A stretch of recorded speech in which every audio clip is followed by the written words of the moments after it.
Welcome to podcast 43. Yes, yes, yes, yes, maybe, but yes.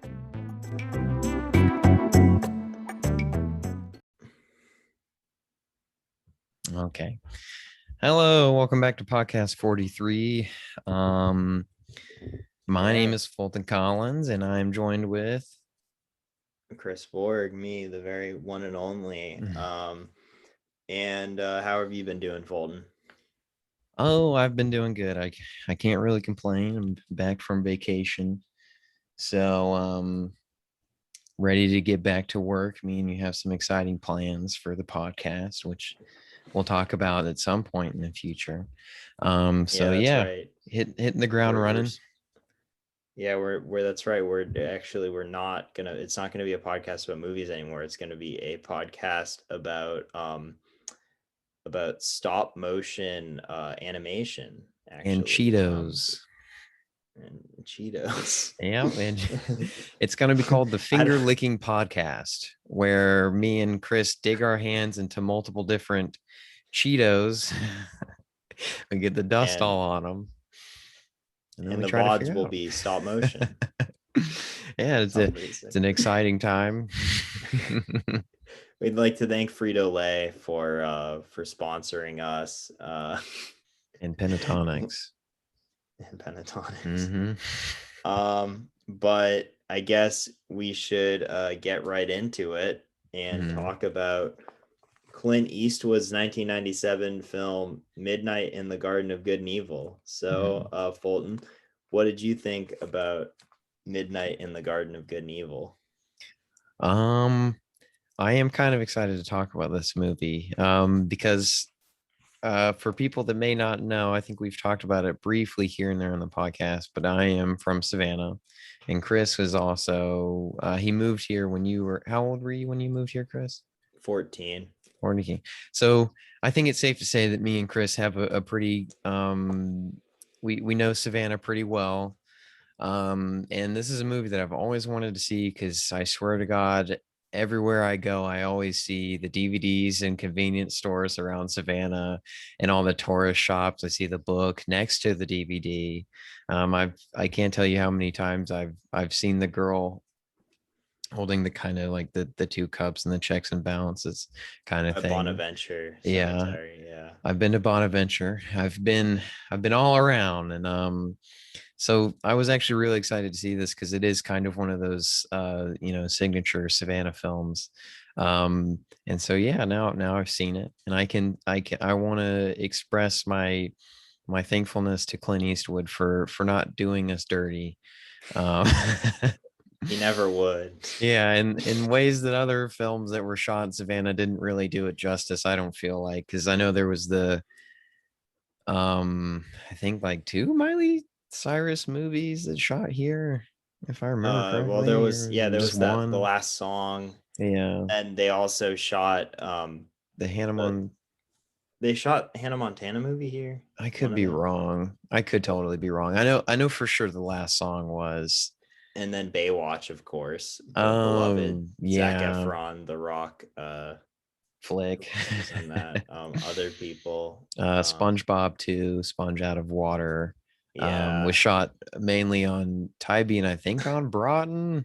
That scene in Ant-Man and the Wasp that ended up being cut from the movie. That was supposed to look like I don't know. I want to say like Colombia or a South American country. Yeah.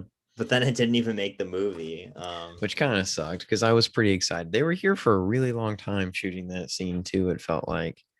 Just shows how much money big studios like Disney would just be willing to just waste. It's quite sad.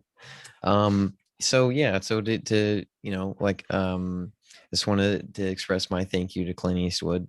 And it truly does feel like Savannah, and the setting is a big part of the film, because a lot of people have the southern drawl, and Uga is a big part of the film. Not a big part of the film, but he's in the film too. So you can get some mileage out of this if you go to the University of Georgia.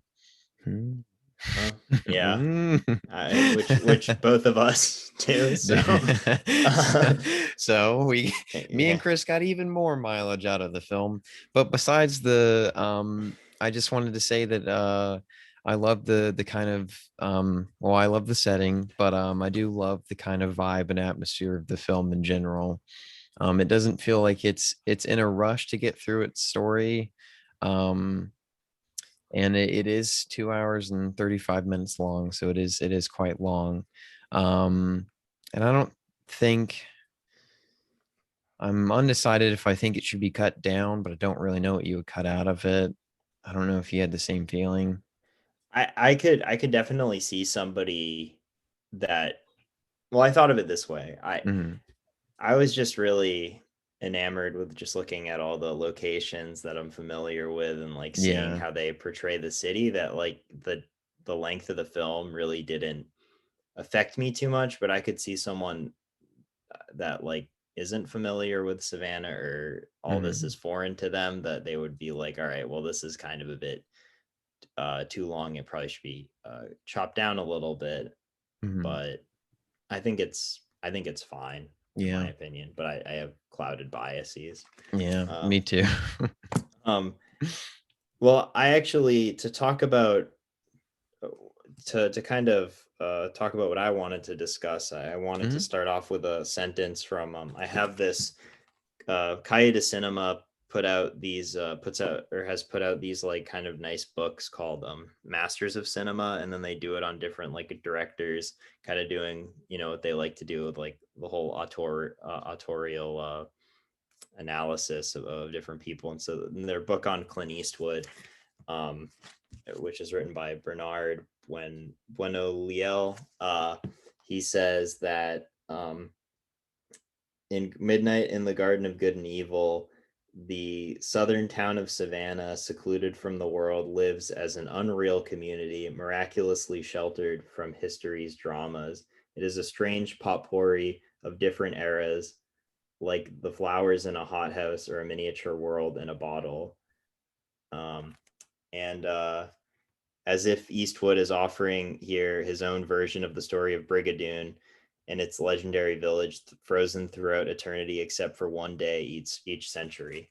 And Hmm. I, I I think that's quite, I think it's quite a nice way of putting it, uh and how like living in Savannah for 7 years, I feel I have some sort of affinity to John Cusack's character in the film, who actually isn't a real character from the novel. It's a self-insert character of, because the novel's a nonfiction book, and Mhm. his character is actually uh, the author of the book's character. Mhm.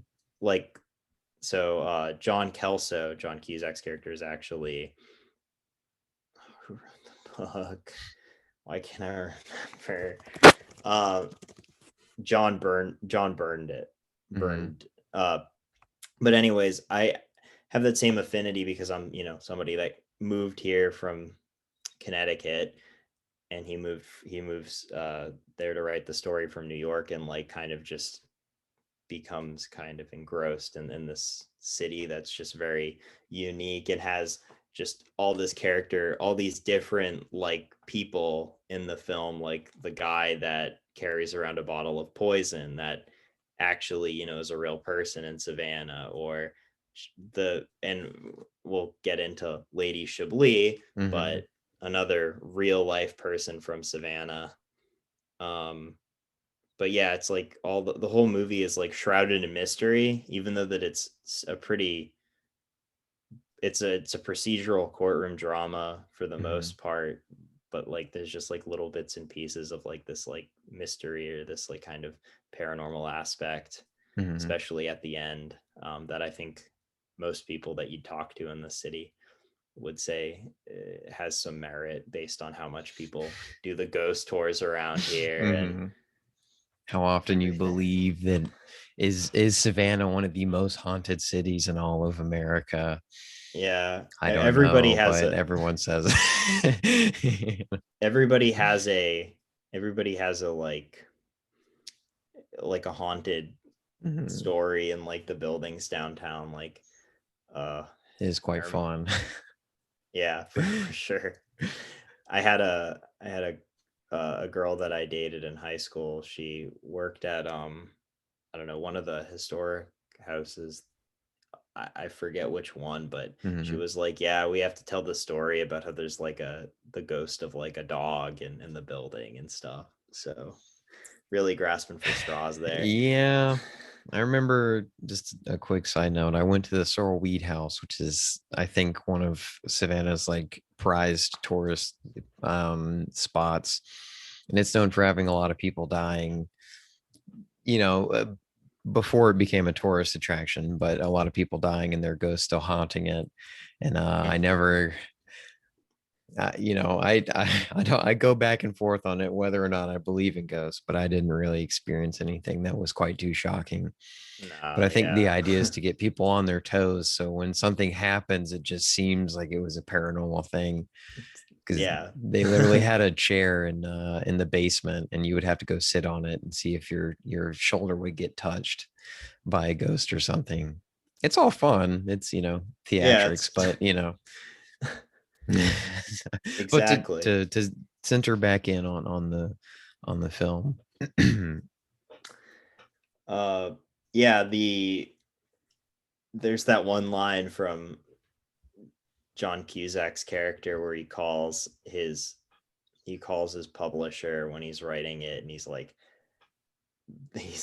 they're all heavily armed and drunk. New York is boring. Because like just people are just at the dinner party that he has to go to, that Kevin Spacey's character, Jim Williams, throws for Christmas. Like they're just two women conversing about how like both their husbands like just blew their brains out, in such a lighthearted tone with like a loaded 25 there, and they're waving around. It's all good fun. I guess we should talk about Jim or Kevin Spacey's character in Jim Williams. I just couldn't stop looking at Kevin Spacey's face. He just looks so like, I'm gonna say doughy, but his whole face and hair looks so like smooth. Yeah. I don't know.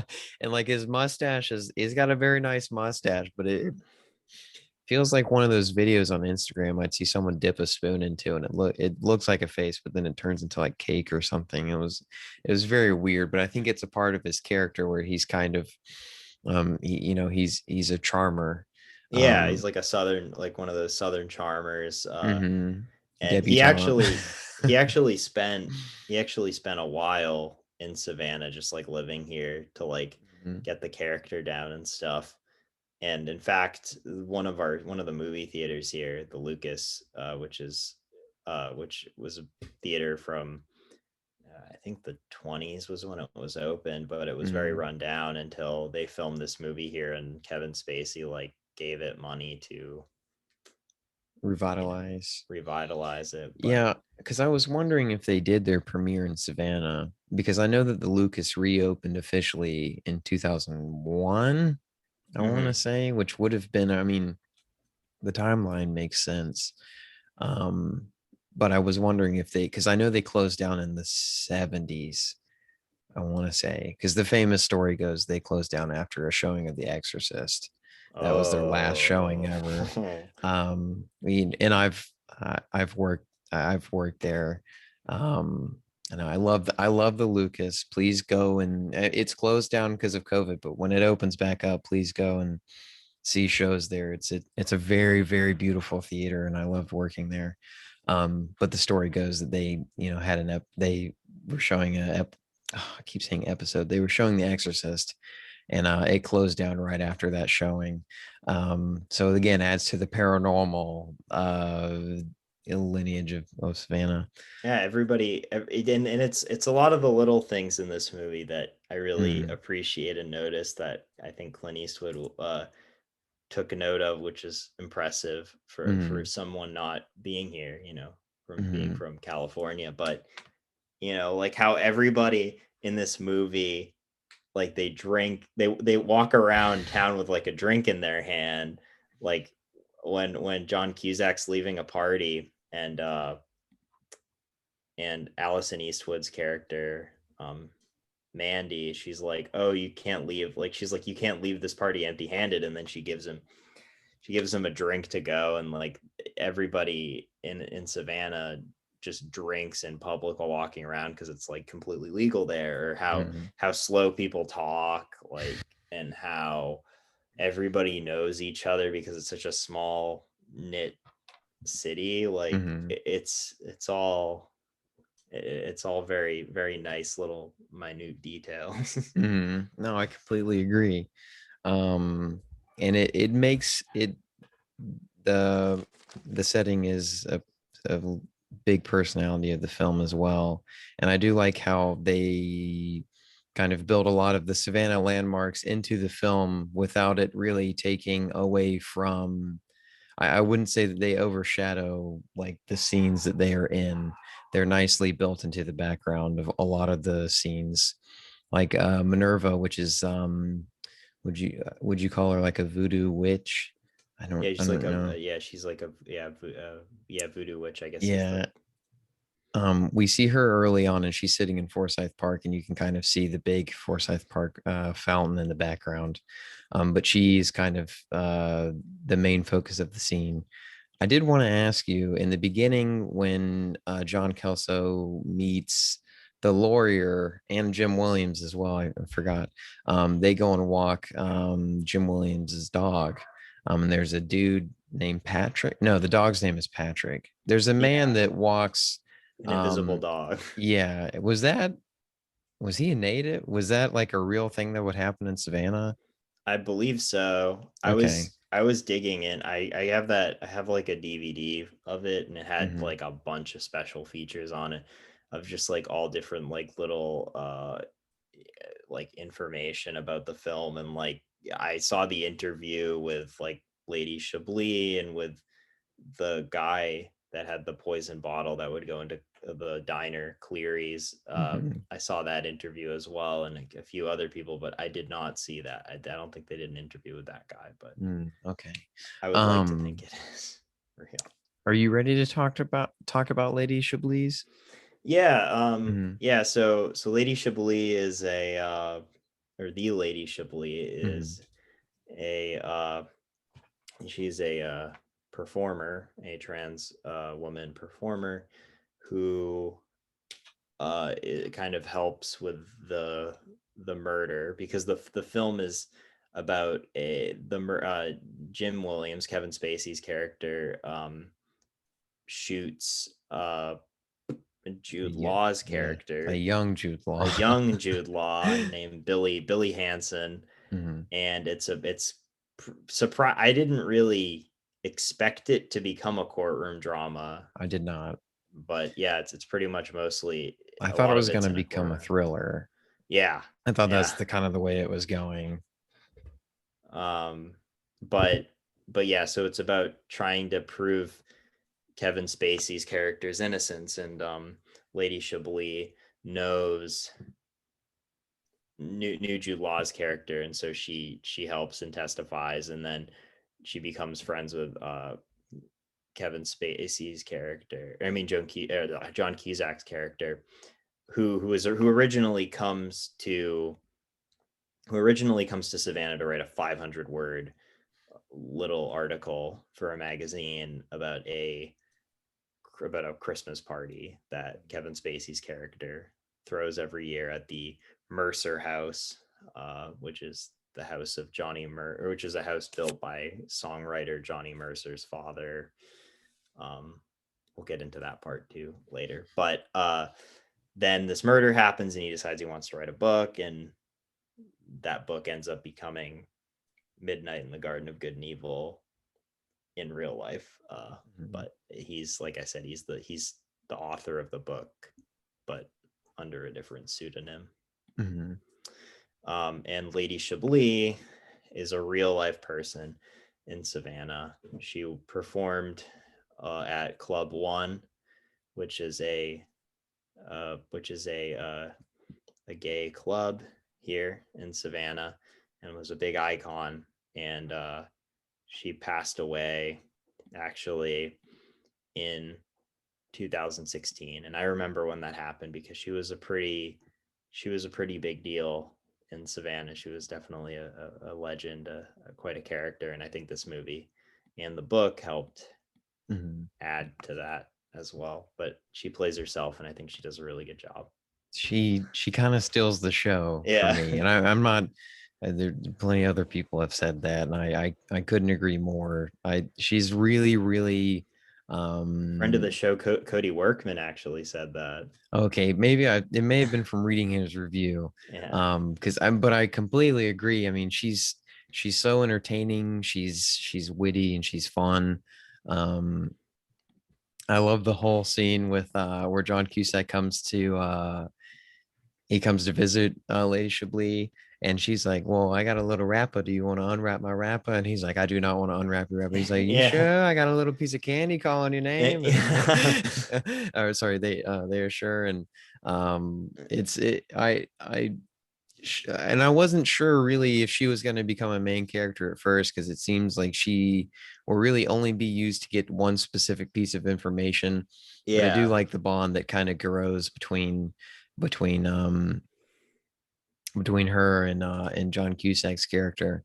And I kind of wanted to say this about John Cusack, because I was thinking about this. I keep thinking of more and more actors that kind of fall into this place for me, where I don't really think that they're like an amazing actor or actress, but I do really appreciate them in the movies that they're in. Like I appreciate their presence, and I would say John Cusack's kind of one of those people for me. Like I don't think he's never really stolen the show for me. Listen, Fulton, you gotta watch High Fidelity. That's all I'm gonna Yeah, say. I do. I do have to. I've seen. Oh wait, no, I've seen High Fidelity. That's the record store one, Yeah. right? Yeah, I've seen High Fidelity. I liked him in it. One of my favorite films of the 2000s. It is a very good movie. But yeah, I like John Cusack a lot too. Like I don't know, he's definitely one of those actors that I'll watch anything with him in it. Like Con Air. Yeah. I mean, I'm the same way. I will literally watch I'll watch a movie if it has John Cusack in it. I'm just not sure if and when I say that I don't know if he's a great actor, I'm not dogging these actors out in any way. I just mean like they don't amaze me on a certain way that other actors and actresses have, which is fine, because not every performance is going to be like a game changer or anything. But I just really do appreciate their presence on screen, and I enjoy watching them. Speaking of which, I gotta watch that John Cusack Woody Allen movie, Bullets Over Broadway. What year was that? It was like, I want to say like early 90s. Oh, okay. So then that would have been, I would actually like to see that one too. That'd be cool. Yeah, it's 94. Yeah. But yeah, also the John Cusack what was I gonna say? Also 2012, another classic John Cusack film. I've been wanting to see that one as well. I mean, You've never seen it? You never watched it as a kid? No, unfortunately not. I remember that one of our science teachers would play it a lot. Bruh. But I was never fortunate enough to catch it in his class. But well, there is Love and Mercy, which I like John Cusack quite a bit in that movie, but I think he kind of gets overshadowed by Paul Dano. Yeah, Paul Dano. Because I just think Paul Dano as Paul Dano, Jesus Christ, as Brian Wilson is fantastic. But yeah, but I do really enjoy John Cusack in this. He's got that same kind of I do love that. It's a fish out of water story, you know. As they say in the movie, curiosity killed the Yankee. I guess we could talk about Joe Odom. He's also pretty fun. He's a Yeah. weird little character who doesn't make he's just an oddity, I would say. Oh yeah, for Because sure. I love when he meets Joe and Joe is going off on a piano, and he's like, well, do you live here? And he's like, no, I'm just looking over the place why this person went upstate. He's like, and John Cusack goes like, so are you squatting? He's like, whoa, whoa, whoa, whoa, whoa, whoa. Who said anything? Who? He's like, are you a lawyer? Are you looking after me? Then disbarred for 2 years. And then he just randomly shows up in front of John Cusack with a horse and carriage. And, Yeah. and John Cusack just gets on. I do appreciate that. So Joe Odom was fun. There are a lot of horse-drawn carriages in Savannah. So it fits. And then I also wanted to bring up like if you ever go to Savannah, like you will not hear the end of people talking about Johnny Mercer. He is like Savannah's golden boy. People love Johnny Mercer here, and like within like the first 5 minutes of this movie, Johnny Mercer is brought up. Oh, well, I mean the opening. Yeah, in the first 5 seconds, they show Johnny Mercer's grave. yeah, they show Johnny Mercer's Yeah. grave, yeah. And then like there's I think I read there's 14 Johnny Mercer songs in this film. Clint Eastwood was like, yeah, we need to put as much Johnny Mercer in it as possible in this film as possible. Like I said, the house that Kevin Spacey's character lives in was a house that was built by the Mercer family. Yeah, it's just it's Mercer mania in this movie, and it should be, because I think that correctly reflects what's on the mind of a lot of Savannians. I wanted to say that now, I watching this movie, I know what it feels like for people that like live in Los Angeles or like live in New York and like get really excited when they see like places that they know. That like, like niche places, not like, fucking Times Square. It's like, oh my God, I know. No, but like these, just these small places that not a lot of people know about. And like that's how I feel completely with this movie. I felt like I understand that perspective of living in a place and knowing all these things and having kind of a personal connection, projecting. I completely agree. It was nice to see Clary's up there, and there were so many places that, because I mean it's the Savannah is so different from back in the late 90s compared to the late 90s than it is now. I was trying to kind of point out and see which things have kind of changed. I noticed there was a Blimpies in the movie.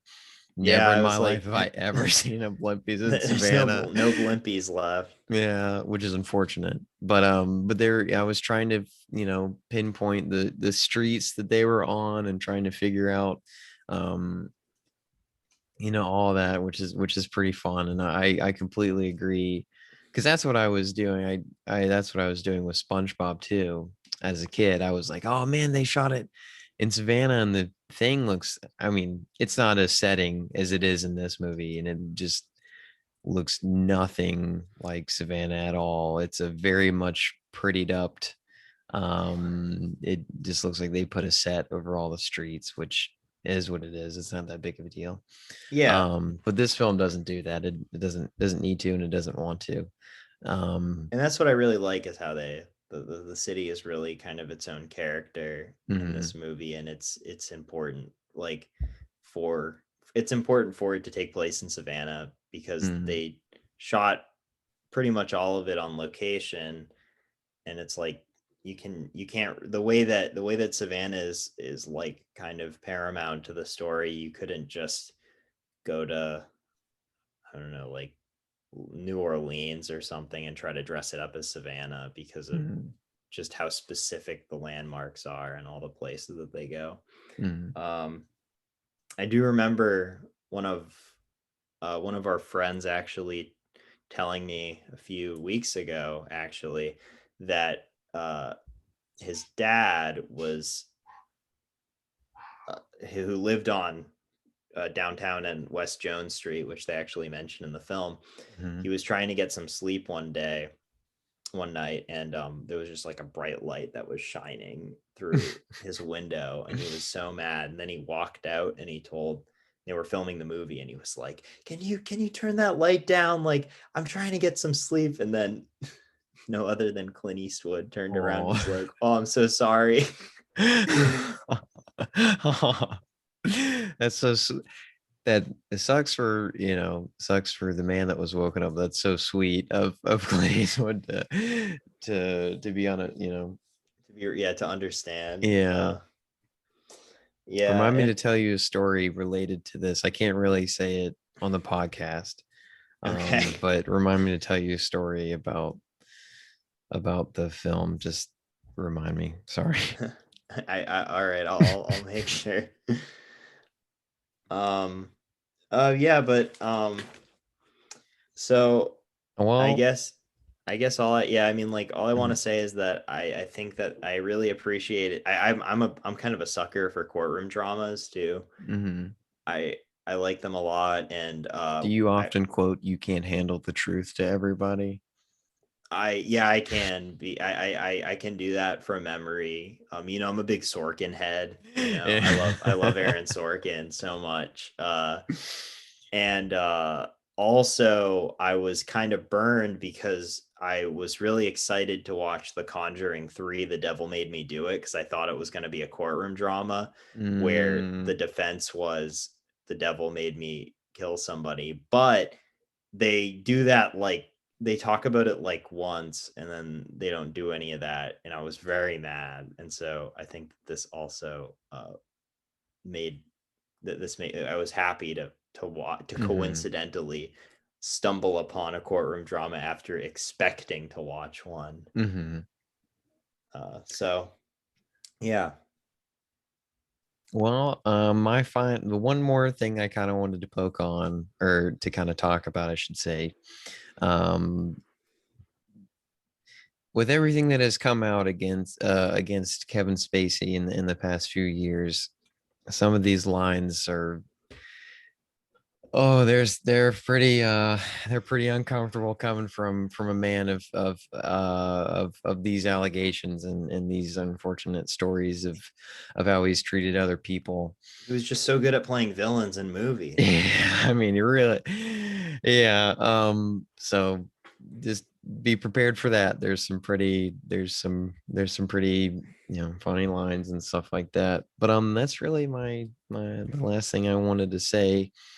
Yeah. Um, I think both yeah, me and Fulton are biased, but yeah. I think I speak for both of us when I say you really should watch this movie. Maybe it will convince you to come to Savannah, Mhm. as if you need any convincing to see the beautiful squares Yeah.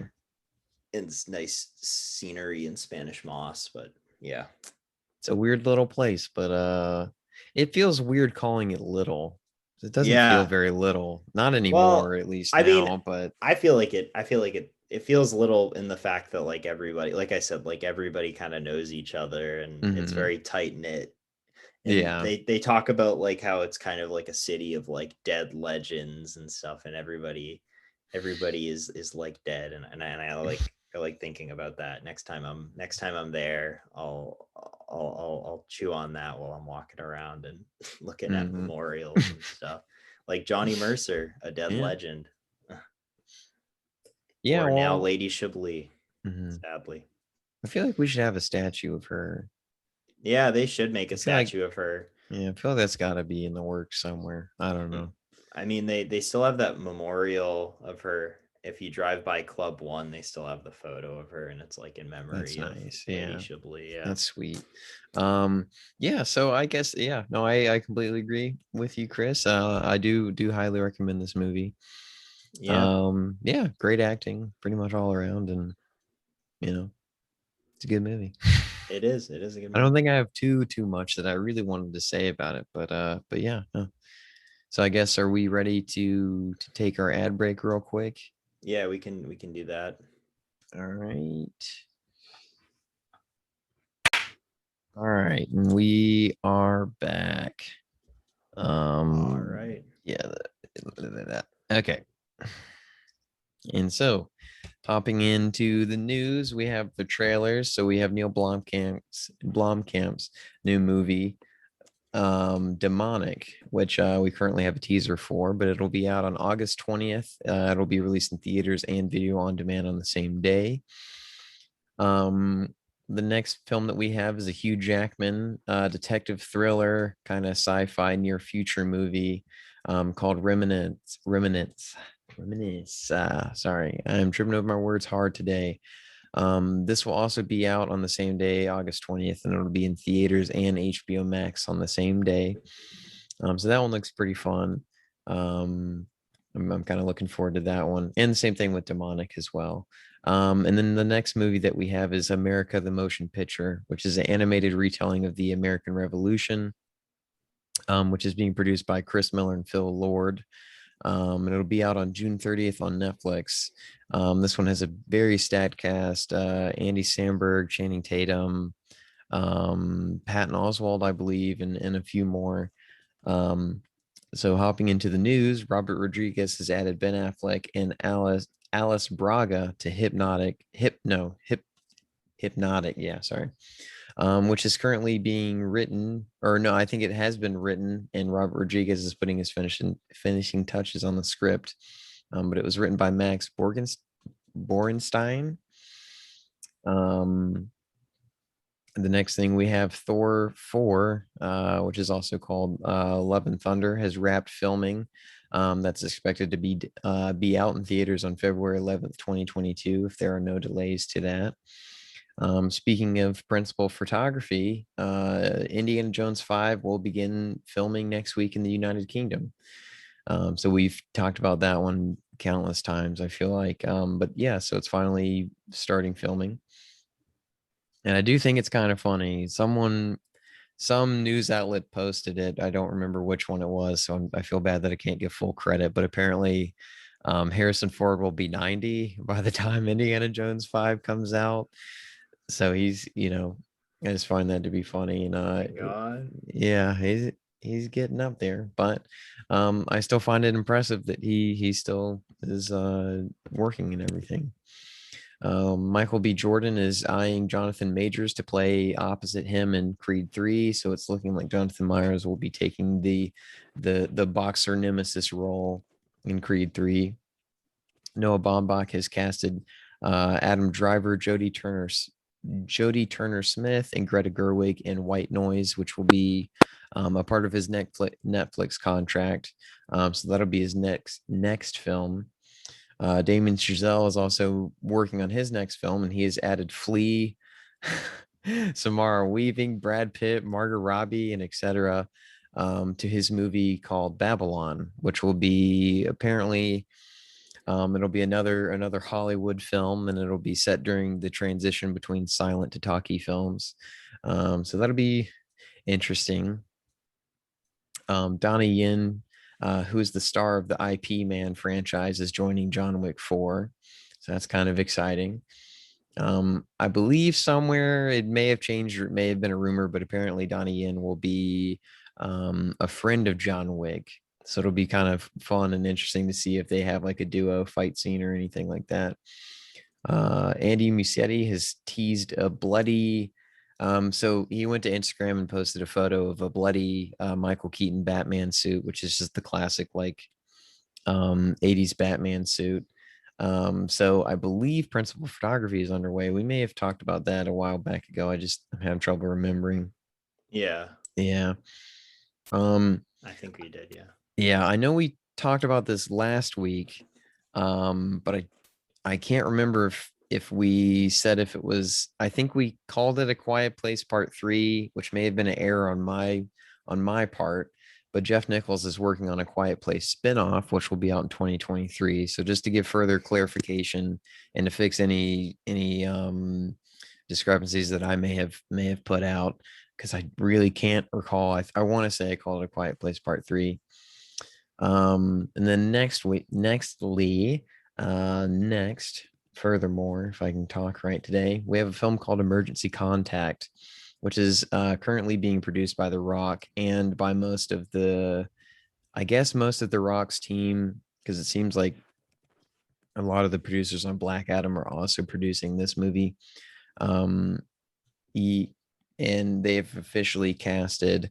Okay, I know I messed up this name in the past, but I'm going to try to get it correct this time. Yahya Abdul Mateen II will be joining the cast. So I finally got it right. You got it I'm right. able to fix my wrong. But he's fantastic in The Watchmen. I liked him in Aquaman. So I'm pretty excited to see what he will continue to go on and do. And then speaking of additions to ongoing movies, we have the Spider-Verse sequel, which will be directed by Kent Powers and Joaquin Dos Santos. They are adding Issa Rae to the Spider-Verse sequel. There's currently a prequel to Master and Commander in the works. And that is all there is to be known about it at the moment. I tried to do further digging and see if I could find like a writer or director or anything attached to it, but apparently there really is kind of slim details on it. And then lastly, due to the overwhelming, I guess we could say overwhelming, the success of Cruella, guess what happened? I know they greenlit a sequel. Yeah, I'm interested to know if the same creative team will be behind it, but you know, I don't know. I really don't know. So yeah, that's all we have for the news. I love the sequel, 101 Dalmatians. 102 Dalmatians. Yeah. Yeah. Which we might cover one day in a sequel crew episode. Because I threw it in that list because I was like, I don't think a lot of people know about that one, but I think we have better sequels to talk about before we get to that one, like Showgirls 2 or Basic Instinct 2. But Chris, what have you been watching in the past week? Well, this week it's been a busy one. I guess I'll talk about The Conjuring, The Devil Made Me Do It, to get it out of the way, because I guess we'll continue with our pattern of doing recent releases. I will say this just super quickly. I've never seen any of the Conjuring films, but I started the first one. I got halfway through it. I've not finished it. But hopefully I'll catch up to you. I have not seen any of the Conjuring movies except for this one. So you hopped in. Okay, nice. All right. I said, like I said earlier, I thought courtroom drama where their defense is The Devil Made Me Do It sounds great, right? Turns out courtroom dramas is not what the filmmakers were at all interested in. And let's just talk about demonic, occult, witchcraft type stuff. Really dumb. I don't know. It's on HBO Max, so if you really want to watch it and you got a subscription, it won't cost you anything other than what you're already paying. But yeah, I mean, you can check out the whole universe that they've set. I know you can watch all what they're up. I think this is the 8th film in the Conjuring universe. It's insane. So, yeah, the Conjuring trilogy, the cinematic universe that has quietly been happening and nobody's been looking at it. I did not know that the Nun and the Curse of La Llorona. Yeah, I did not know that those were part of the Conjuring universe, but they are. They are, yeah. I knew Annabelle was a part of it because it's the iconography, yeah. Which is, I just didn't know that this was so big, and I also didn't know that I forget the man's name, but I do enjoy him. Patrick Wilson. Patrick Wilson and Vera Farmiga, they seem to be the main kind of thread that holds the universe together. Yeah, they're like the couple that they're like the paranormal couple. They were based off of real people that were most definitely frauds, but doesn't matter because that doesn't pertain to the to the film. But I think The Departed is a part of this franchise too. Wow, fits I in. didn't know that. Oh, we gotta get the fucking ghost. Yeah, we gotta get the fucking ghost. There's an X behind their head. Wait, That means they're dead. isn't Entourage part of the Oh, it Conjuring is. universe? That is Yeah. true. I forgot about that. Vinny Chase was supposed to be in the first movie. It was actually supposed to be set in the boy's house, They do an the LA exorcism on mansion. Turtle. Yeah. Yeah, yeah. Boys. Then you get these Oh ghosts out of me. yeah. I love talking about Entourage, but I don't think we'll ever review it on oh no, I don't think we'll ever be won't. talking about You know, Entourage. fingers crossed, knock on wood. Yeah, fingers crossed You that know. maybe in the future. That's what we turn our podcast into. The Entourage, the Entourcash, the We do Entourcast. each episode of the podcast, we talk about one episode of Entourage. Mhm. Even though the We'll episodes get are it 30 done. minutes, or like breakdowns are like an hour of We're just talking about all our favorite funny sex bits. oh, that's a tough list. I don't know if I can really narrow that down. I don't know. I think my favorite is the Sundance episode No, where Turtle and Drama have to yes. have a threesome. When they have to, when they both like the same girl, and then she wants to have a threesome with them, but with and then they're like, but that's gay.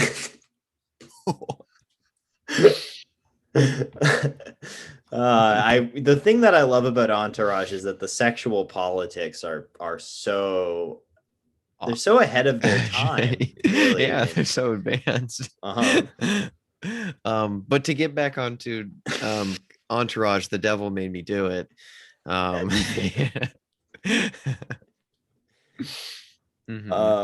so yeah, I wouldn't recommend this one. It was a little bit better than A Quiet Place Part 2, which I did see, and I don't want to retread what Fulton said, but I fucking hate that movie. I thought it was awful.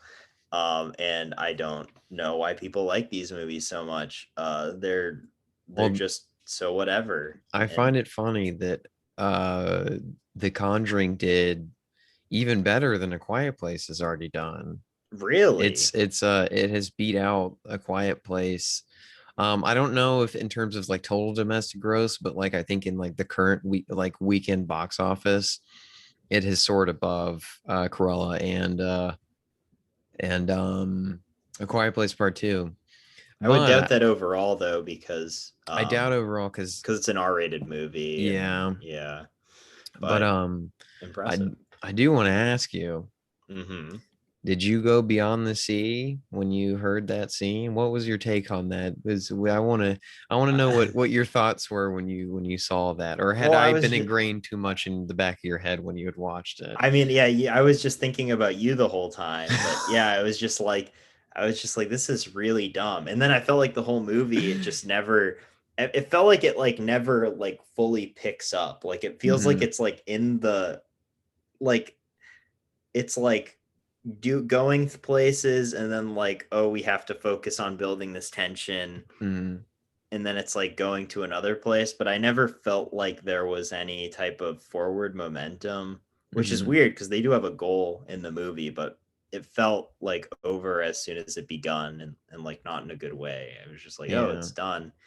And they were just way too liberal with showing the monster. Like, it should have been practical. Yeah. It just should have it should have been, man. I don't or do a mixture of practical and CGI. Because whenever I see that monster, and I hate to make this comparison, I just think of I think of Stranger Things because it literally looks just like the Demigorgon or Demigorgon or what, I don't know, but like it just like I think it was just a happy accident that they both kind of have the same like facial kind of opening, whatever, with like the four like mouse or whatever. Right? But yeah. But I mean, I'm not trying to dog them out. I mean, I think I like the alien design. I just wish it was done practical. It would look so much better if it was done practical. Yeah, so much better. I would agree. Yeah. Well, I guess I want to talk about the best thing that I watched this week, which was Pygmalion from 1938, which is a a comedy about social class in England. It's, if you've seen or heard of My Fair Lady, this was what My Fair Lady was based off of. So it's just a musical version of this film. And it has some good performances. It's got that British wit, very very funny wordplay, and it's just about like this kind of this linguistics professor that wants to teach a poor Cockney girl how to speak well to win a bet, and then it becomes something more. It's interesting how it analyzes like social class and stuff, and it's a fun watch. I would really recommend it. And then I'll just get one more out of the way, and then you can talk. I watched a lot of things this week. I watched a lot of things too. I watched 2 Woody Allen movies. Nice, Chris. You can't do 2. I'm sorry. We're gonna run out of. We're not gonna have episodes if you run out. Well, I watched Vickey, Cristina, Barcelona, which nice. has a nice ensemble cast of Rebecca Hall, Penelope Cruz, Scarlett Johansson, and of course Javier Bardem. And it's just about Rebecca Hall and Scarlett Johansson's character going to Spain and just kind of falling in love with Javier Bardem. Well, I mean, he spits so much when he talks, and he's always trying to find Mr. Jack Sparrow. Sparrow. Yeah. But it was pretty good. It's definitely in the bottom echelons of Woody Allen films. It's kind of suffers from a lot of movies from that period in his filmography where it's just not a very like good looking movie, and it also has kind of weird editing choices, and the music can be a bit much. But I did watch a really good one that I really liked, also called Everyone Says I Love You, which is it's like a musical, and done in like the fashion of like those musicals from like the 40s and the 50s that MGM used to do, like Singing in the Rain and American in Paris. And listen to this cast. It came out in 1996. This is amazing.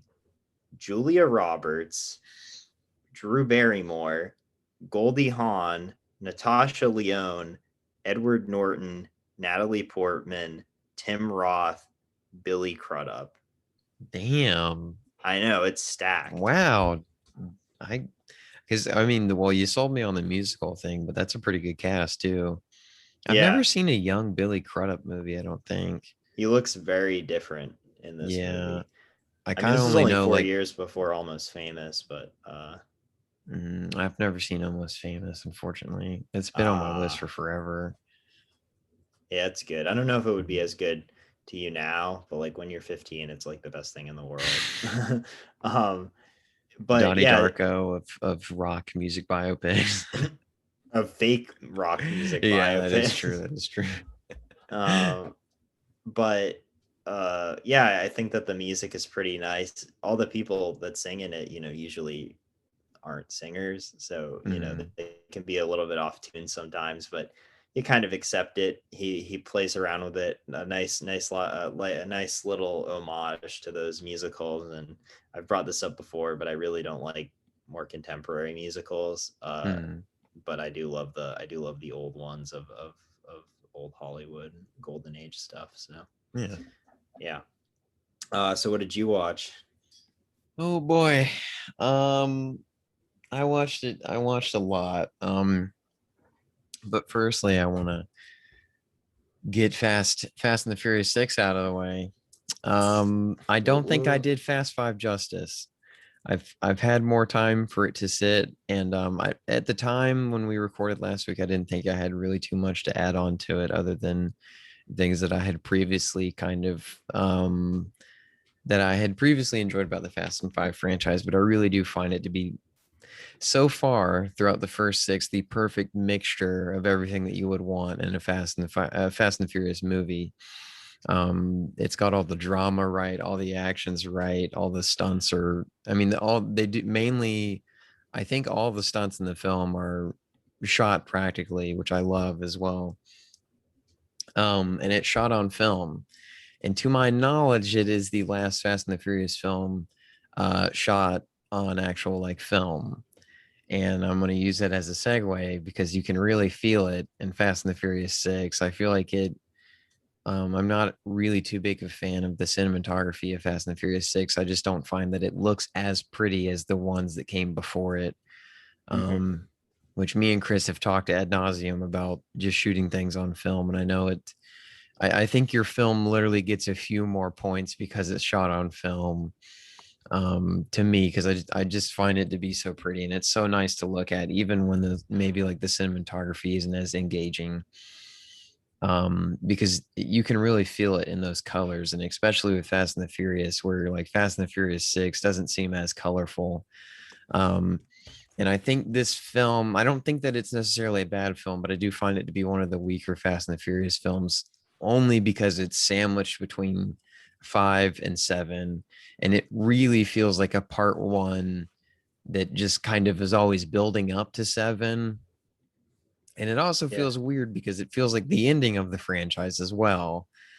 Because I think the franchise kind of didn't, they were having trouble at this point. They didn't know if they were going to keep continuing. So it really does feel like the ending of a trilogy, where I would say 4, 5, and 6 are kind of their own little thing, although they are super a part of the Fast and Furious franchise.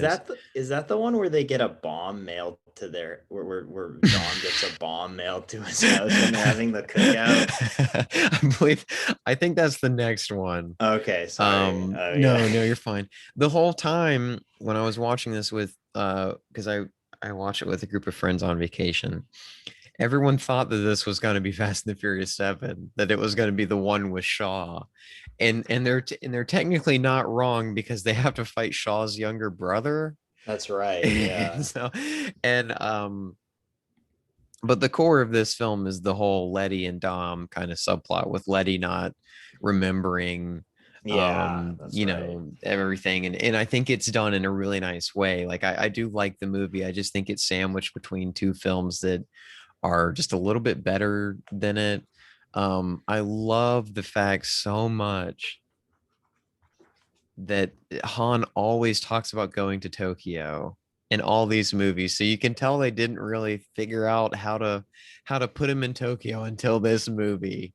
Because he always is hinting these, like, yeah, I might go to Tokyo. And unfortunately, for people that know the lore of Fast and Furious, when he goes to Tokyo, it's heartbreaking. It really is. And in this film, which when I rewatched Tokyo Drift, I thought this cameo was at the end of Tokyo Drift, and I forgot that it's actually at the ending of the 6th film, which shows how Han is killed, and how it was Jason Statham that actually did it, which I just find to be, it's such a funny moment, and it gets you so excited for the next film, and I just feel kind of lukewarm on this one. Like, I find it okay, but I mean, that runway scene is painful. It goes on for way too long. It's quite long, and I think the only the shining moment of that scene is when Dom, there's this really, really buff dude that's bigger than Dwayne The Rock Johnson and Vin Diesel, which is hard to believe because Vin Diesel's stacked. I mean, he, I'm just kidding, but I love when Dom grabs his lower half and then The Rock runs and grabs his upper half. So they kind of like sandwich him in between them both. That's a pretty fun scene.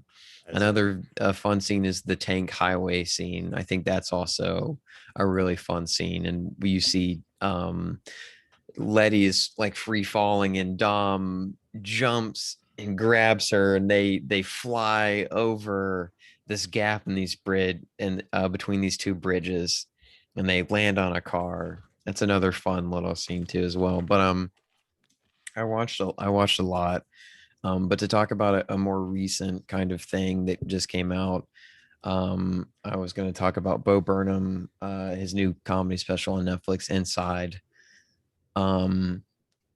which well, me and Chris briefly talked about it before we kind of started, because I was kind of giving him my first impression thoughts. So I'm going to try and recap briefly what me and him talked about. for some people who may not know, Bo Burnham started on YouTube. And he became kind of like a YouTube star at a very young age. And so he's always had a very Like intense, Dream. yeah. He's always had a very intense and he's had an intense relationship with the internet for a very long time. I'm assuming. I don't know him. I can only speak on what he has talked about in the past. So I think he believes that the internet is kind of a beautiful place, but it's also kind of a dark place as well. And people, in generation after generation are relying more on the internet, I think, as well. So I think he has kind of a mixed relationship with the internet because it also gave him the fame, but I think he is also critical of it. And this, with Inside, it's kind of split up into two parts, I think, because there's an intermission about halfway through the special. And I would say the first half it's very, very funny, and it's introspective, but it's more on comedy, and it does have its philosophical bits. But the second hand half of the special is very, very, it doesn't feel as comedic. It feels very heavy into his like current philosophy and his current struggles. And it's a pandemic made special, so it was made while everyone was in lockdown and everything. And I do think that it is, in terms of one person made it, I find it incredibly impressive and incredibly inspiring to see what he's done by himself with all of this gear and everything. um and I do want to give him props for that because I think that is fantastic. um what was I gonna say? God damn it. um and then so the latter half of the special, like I said, it is very philosophical, and it kind of gets into the meaning of what it means to be inside for him, to be locked away from everybody. And I will be honest, I think I'm kind of mixed on how I feel about the special. And I think I'm just undecided on how I feel. But from the way that a lot of people, it is very popular right now, and a lot of people are calling it. I've seen some headlines say that it's the special that everybody needs, the special that everybody deserves. And I just think this is a little bit too quick to say about it. And I only mean that is because parts of the world are still seriously suffering from COVID. Yeah, like India and just so many other countries. Yeah, it's ridiculous. And so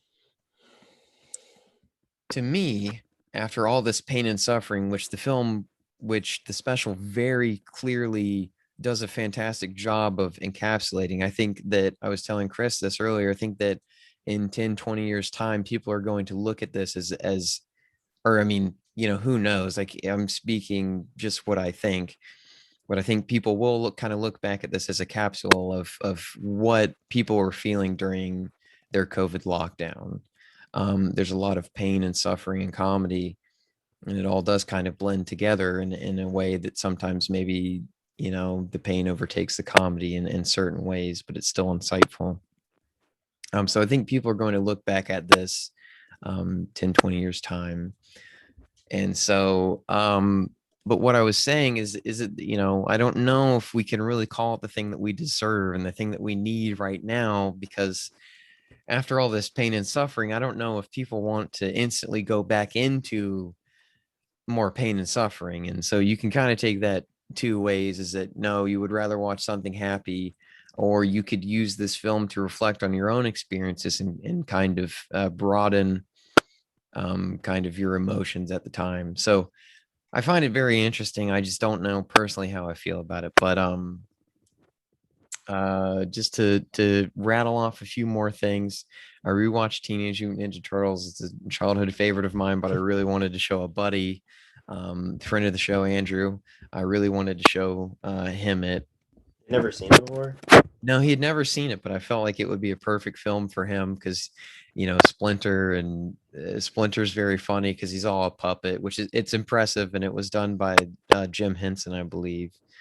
And so yeah, and then I rewatched Nacho Libre, which was also another childhood favorite of mine. And I think there is something to be said about Jack Black playing a Hispanic man. I'm assuming he's Hispanic in the film. I'm not quite. I think, but I still do find the film to be kind of funny. But maybe my biases come at it because it was a childhood favorite of mine. But Mhm. it reminds me of how much I really like Jared Hess's earlier work. And I just feel like, because I've seen a few of his later in films, and I feel like there's just something that used to be there that's missing now. But I think I might do a little bit of a dive because it's not a ton of films. I might try to check out his whole filmography and kind of see if I can look more into it because it does kind of interest me. I watch Under Siege, the Steven Seagal pick that also has a very interesting Tommy Lee Jones uh, character in there as well. What do you think about an earlier Steven Seagal, this earlier Steven Seagal picture?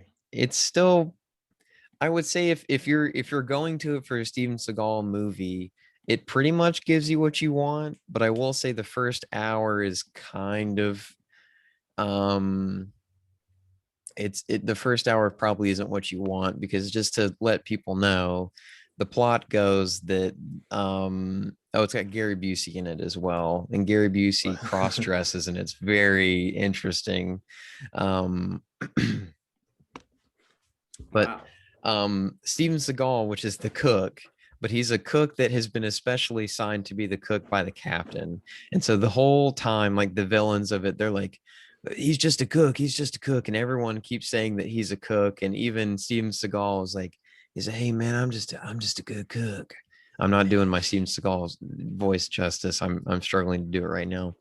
I'm not doing him justice either. But so it turns out that they end up locking him in a fridge. And so for the first half of the movie, he's not really present. I mean, he's present and I really do enjoy his presence.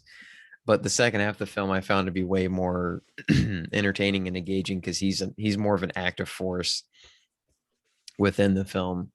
Um, so yeah, I don't think I have too much to say, but I am excited to see Under Siege 2, because I believe That's that is right. a Yeah. full Seagal picture where he's really really integral to it. Well, everybody saw Under Siege. That was what blew him up. And what was the Hmm. other one? Above the Wall, I think. Hmm. And then they said, we want more Seagal. And they said, well, We've got it. we've got it. Yeah.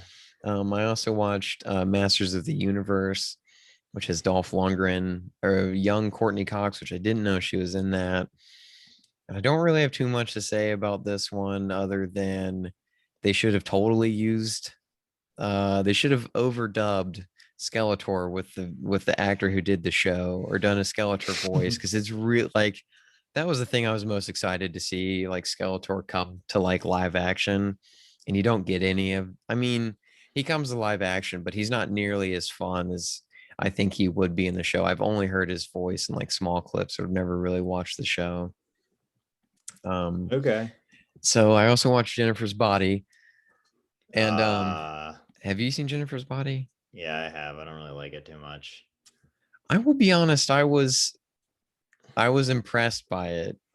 And the only reason I say that is because I had low expectations, because as at the time when it was released, it was marketed as just like, it just looked like a generic horror film. Yeah. And my sister was always a big fan of it. I never like She always watched it, but I was never in the room with her when she watched it for It's elevated. Like Mhm. it's not just a generic horror movie, which I Yeah. appreciate it for. As far as like, I mean, yeah, I think Diablo Cody wrote it actually. Who Yeah, wrote he did. she? Or sorry, she did. Sorry. That's all good. Uh, but yeah, I think it doesn't really do much for me.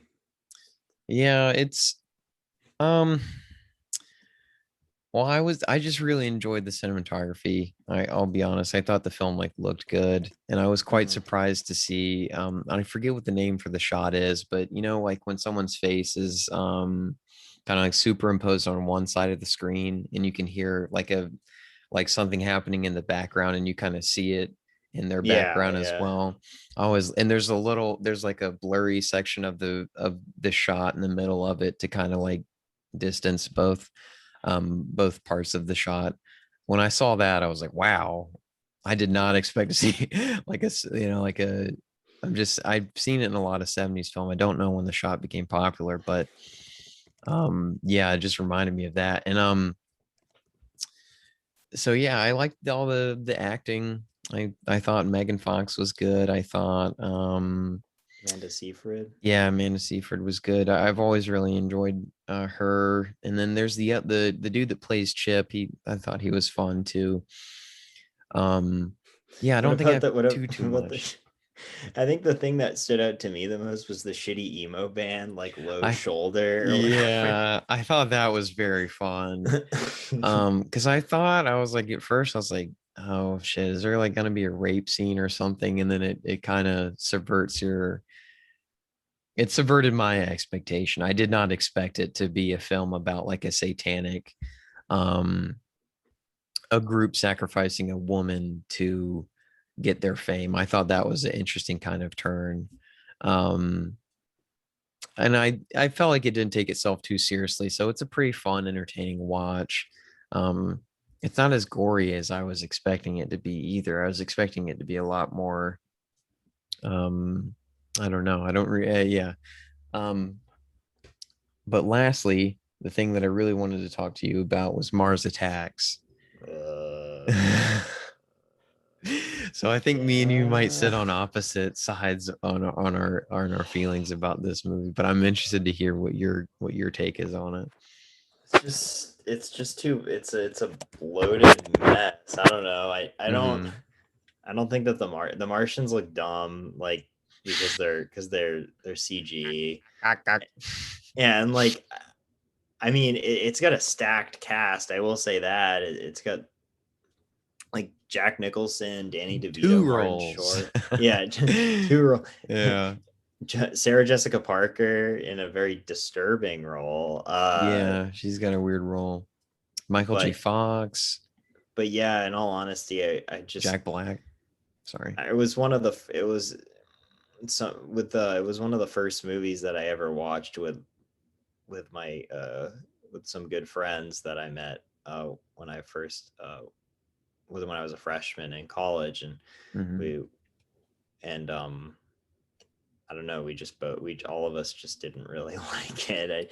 I can't really say. I think it kind of lacks in its like what it's going for is trying to be like an homage for like the horror sci-fi horror type stuff from the 50s and the 60s, and Hmm. I just don't. I don't know. It's not one of. It's definitely a Burton film that I don't really like too much. Yeah. And I mean, I find everything that you said perfectly valid. Um, because I can totally see why people would not care for this movie and why people would be kind of off put about this film. Like, I think out of the room, because this is another vacation film that I watched. I think like two or three people like hated it. I just did not want to be in the room when we were watching it. And it's a very long movie too. Mm-hmm. Um, and originally, because the Martians are CG in the film, and originally they were supposed to be stop motion animated, but they weren't able because the budget was 90 million, and if they wanted to do stop motion animation, it was going to balloon it to 100 million, and the Wow. studio didn't feel like doing that, so they wouldn't sign off on it.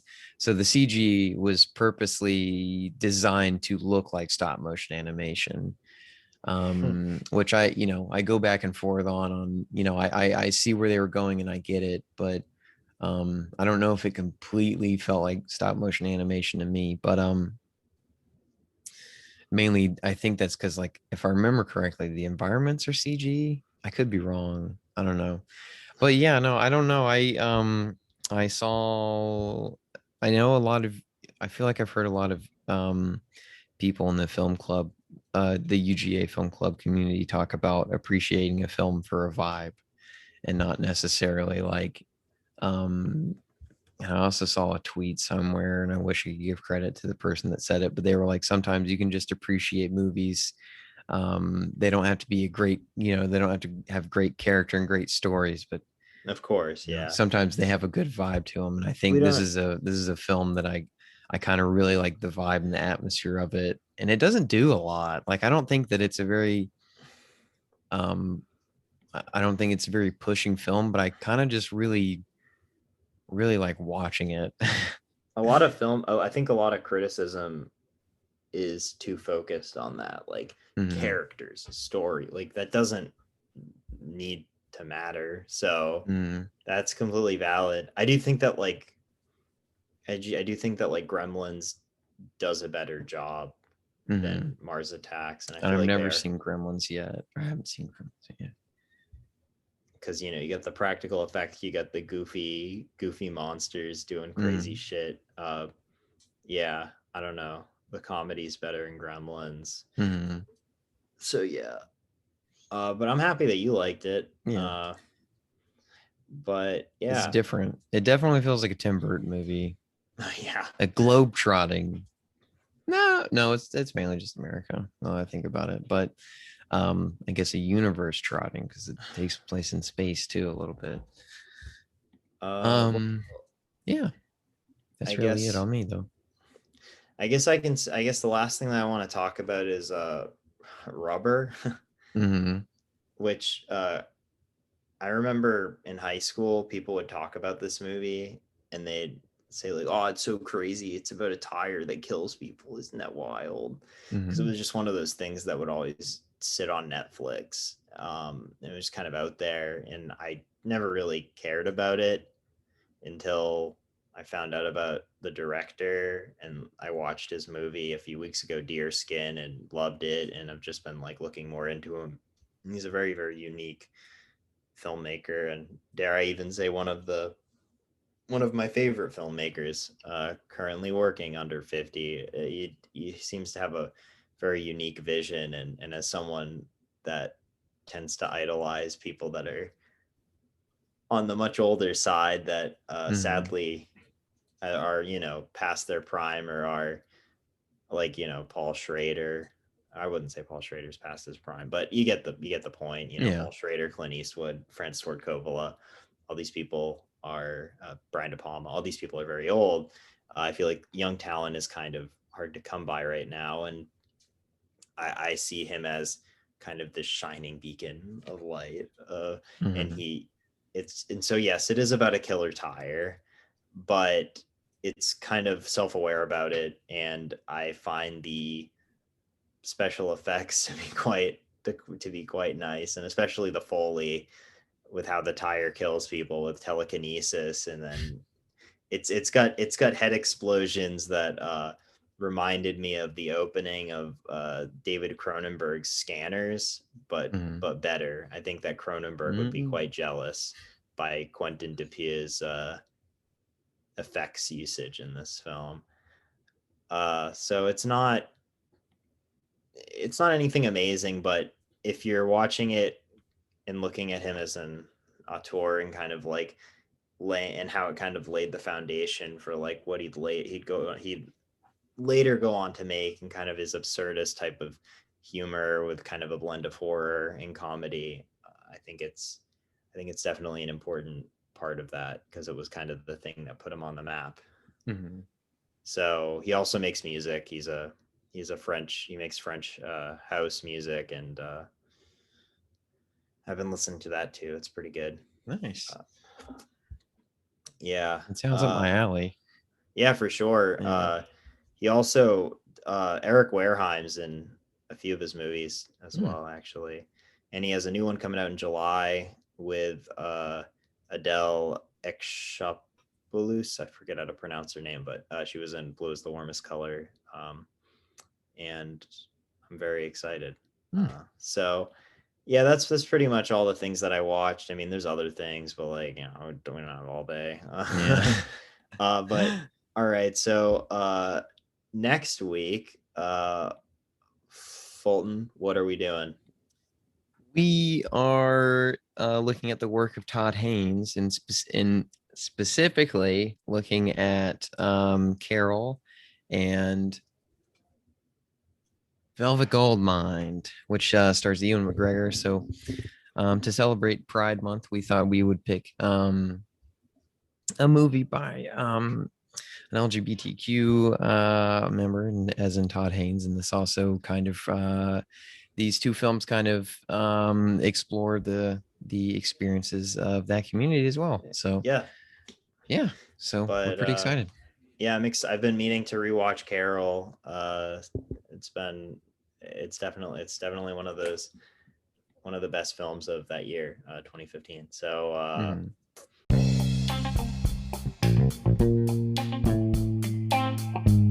so yeah, and all right, y'all have a good week, and stay wavy. Stay safe.